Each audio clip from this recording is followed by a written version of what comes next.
첫 번째 사실은 노동의 한계 생산이 체감한다는 것이고요. 앞서 우리가 살펴봤던 바로 그 내용입니다. 노동의 한계 생산이 체감해요. 첫 번째 헤어드레서가 추가로 만들어주는 추가로 저에게 가져다주는 수입은 얼마였죠? 25달러였습니다. 그 다음에 두 번째 헤어드레서는 20달러, 세 번째 헤어드레서는 10달러. 점점점 제가 한 사람을 추가로 투입할 때마다 추가로 얻는 산출량의 크기가 점점점 작아진다는 것이죠. 여기서 여러분 조심하셔야 되는 것은 제가 헤어드레서가 추가로 만들어내는 수입이라는 표현을 썼는데요. 자, 이 수입은 노동의 한계 생산과는 조금 다른 개념입니다. 여러분 다 알고 계실 것 같은데요.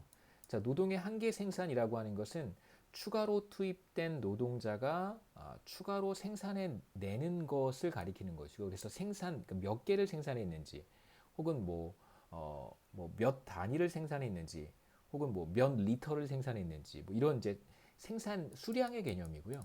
이제 여기에다가 지금은 우리가 헤어샵이라고 하는 것에 대한 그 생산량을 어떻게 측정해야 될지 모르겠는데요. 머리라고 해야 되나요? 머리? 머리. 네. 한 머리 할 수도 있고요. 두 머리 할 수도 있고, 한 시간에 세 머리 할 수도 있습니다. 네. 남자 같은 경우에는 한 20분이면 머리를 이제 자르기도 하는데요. 헤어컷 20분이면 되지만, 이제 여자들은 조금 또 다른 것 같고, 남자들도 뭐 염색하거나 또 이러면, 파마하거나 이러면 또 다르니까요. 뭐 그냥 머리라고 하겠습니다. 편의상. 한 머리, 두 머리, 세 머리 이렇게 얘기 한번 해보죠. 이게 이제 노동의 한계 생산의 단위가 되는 것이고요. 이제 여기에다가 가격을 곱해야 됩니다. 그러니까 노동자들이 생산해낸 것, 그러니까 헤어드레서가 만들어낸 것의 가격을 곱하는 건데요. 그러니까 이것도 좀 애매하죠. 왜냐하면 헤어샵에서는 다양한 상품을 거래하잖아요. 다양한 서비스를 제공합니다.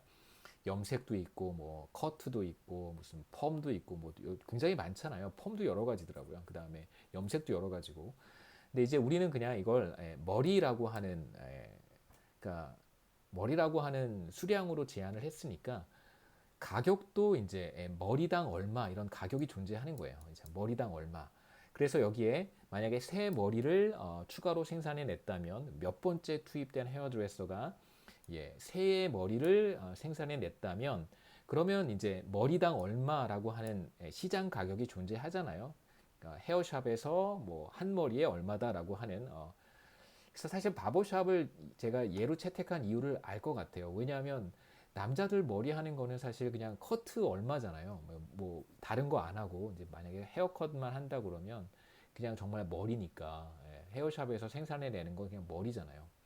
그럼 이제 머리당 얼마, 15,000원, 이렇게 가격이 나오는데 아마 이제 헤어샵 같은 경우에는 조금 또 제가 아까 말씀드린 것처럼 상황이 훨씬 복잡하기 때문에요.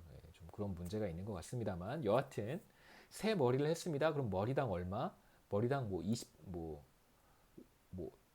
5달러 이렇게 해볼까요? 머리당 5달러라고 한다면 자 이렇게 세 번째 투입된 사람이 추가로 생산해 내는 것의 가치가 나오겠죠. 5달러 곱하기 3, 세 머리를 추가로 만들어냈으니까요.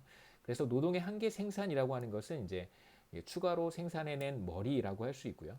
그 다음에 이제 한계 생산물 가치라고 하는 개념이 있습니다. 바로 value of the marginal product of labor인데요. 그러니까 marginal product of labor의 가치. 그래서 노동의 한계 생산의 가치라고 이제 우리가 번역을 하는데 이거에 대한 공식적인 명칭은 노동의 한계 생산물 가치라고 우리가 이야기를 합니다. 그래서 노동의 한계 생산에다가 생산된 것의 시장 가격을 곱하면 그것이 바로 노동의 한계 생산물 가치가 되는 것이죠. 그래서 세 번째 투입된 헤어드레서가 세 개의 머리를 했습니다. 그러면 생산해 냈습니다. 추가로 한 시간에. 그러면 이 사람이 한 시간에 추가로 발생한 수입이 바로 3 곱하기 5달러에서 15달러가 되는 것이다. 그럼 이렇게 이해하시면 되겠죠. 자, 이런데 노동의 한계 생산이 체감한다고 하는 것은 한 머리에 얼마인가라고 하는 가격은 사실 변하지 않잖아요. 그러니까 이제 헤어샵에서 헤어컷의 가격이 변하는 건 아니니까 그래서 커트를 3개 했는지 4개 했는지 뭐 5개 했는지 수량과 상관없이 헤어컷의 가격은 사실상 변하지 않는다고 우리가 가정을 하는 것입니다. 여기서 변하는 건 뭐냐면 추가로 투입된 헤어드레서가 추가로 만들어내는 헤어컷이 점점 줄어드는 거죠. 그게 바로 노동의 한계 생산이 체감하는 것입니다.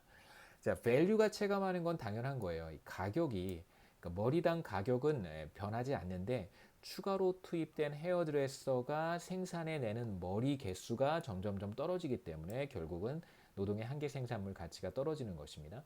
자, 두 번째 사실은 자, 기업은 언제까지 노동을 투입하냐면요. 기업은 추가로 투입한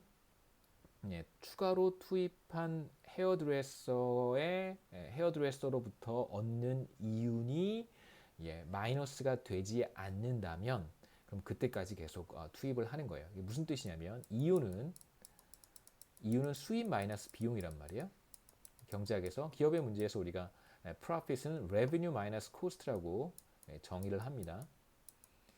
자, 지금 헤어드레서를 한 명 추가로 투입했을 때 추가로 투입된 사람이 어느 정도의 수입을 발생할 거예요. 그게 바로 한계 생산물 가치, 이게 바로 한계 생산물 가치가 되는 것이죠. 자, 그 다음에 추가로 발생하는 비용이 있습니다. 그게 바로 뭐냐면 웨이지예요. 자, 우리가 세 번째 헤어드레서의 예를 한번 되돌아가서 생각해 보겠습니다. 세 번째 헤어드레서의 추가적인 수입은 $10라고 했고요. 제가 이분한테 $15를 지급해야 됩니다. 자, 그러면 이 경우에 추가로 발생하는 이윤이 바로 마이너스 $5가 되는 상황이죠. 그렇죠? 추가로 얻는 수입, 이건 사실 이윤은 수입 마이너스 비용이고 제가 이걸 어떻게 해석하고 있냐면 마치 미분한 것처럼 그러니까 추가로 발생한 수입, 델타 수입 마이너스 델타 비용이 바로 델타 이윤이 되는 것이죠. 그렇죠? 추가로 발생하는 수입 빼기 추가로 발생하는 비용이 추가로 발생하는 이윤입니다. 그래서 세 번째 헤어드레서가 추가로 발생한 수입이 $10고요. 제가 추가로 지불해야 되는 비용은 항상 일정해요. $15. 마켓 웨이지만큼 줘야 됩니다.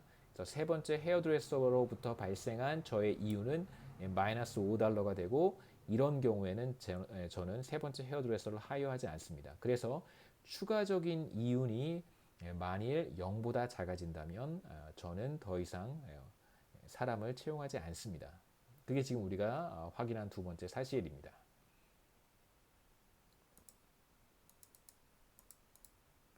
자, 이제 노동의 수요 곡선이라고 하는 개념을 한번 생각해 볼 텐데요. 우선 노동의 한계 생산물 가치를 먼저 생각해 보죠. 노동의 한계 생산은 체감합니다. 자, 노동의 한계 생산을 우리가 Marginal Productable Labor라고 하니까 이게 노동의 한계 생산이잖아요. MPL이라고 쓸게요. Marginal Productable Labor. 노동의 한계 생산은 제가 헤어드레서를 투입하면 투입할수록 점점 떨어져요. 왜냐하면 아까도 처음에 잠깐 말씀드렸지만 헤어샵을 찾아오는 사람들이 항상 뭐 많은 게 아니잖아요.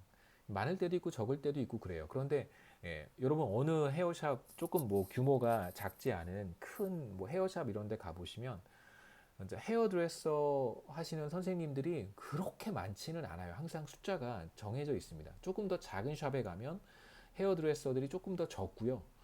그 다음에 더 작은 샵에 가면 원장님 혼자서 하시는 경우도 있잖아요. 그런 경우들 우리가 생각해 보면 왜 그럴까? 당연히 찾아오는 사람들이 많기 때문에 그런 것입니다. 나름대로 최적의 헤어드레서 숫자를 사실 선택한 것이라고 우리가 볼 수도 있는 거예요. 그런 관점에서 보면 노동의 한계 생산이라고 하는 것은 사실 체감하는 것이고요. 그걸 우리가 여기 이렇게 투입되는 헤어드레서의 숫자에 따라서 노동의 한계 생산이 이렇게 떨어진다라고 얘기할 수 있겠죠. 그걸 그려놓은 것입니다. 자, 그런데 단순히 이건 노동의 한계 생산을 그려놓은 건 아니고요. 자, 이걸 우리가 수입의 단위로 바꿔서 얘기를 해야 됩니다. 달러로 표시를 해야 되는 거죠. 그래서 헤어드레서가 추가로 생산해낸 것, 그것에다가 생산량의 가격을 곱해서 한계 생산물 가치로 표현해 볼 수 있습니다. 기본적으로 헤어드레서가 생산해낸 것의 가격만 곱한 것이 바로 Value of the Marginal Productable Labor예요. 그래서 이걸 우리가 VMPL이라고 부릅니다. 그래서 당연히 가격은 일정한 값을 가지니까 노동의 한계 생산이 체감하면 당연히 노동의 한계 생산물 가치도 이렇게 하락하게 그리면 되겠죠. 그래서 이 그림은 바로 노동의 한계 생산물 가치를 그려놓은 것이고요. 그래서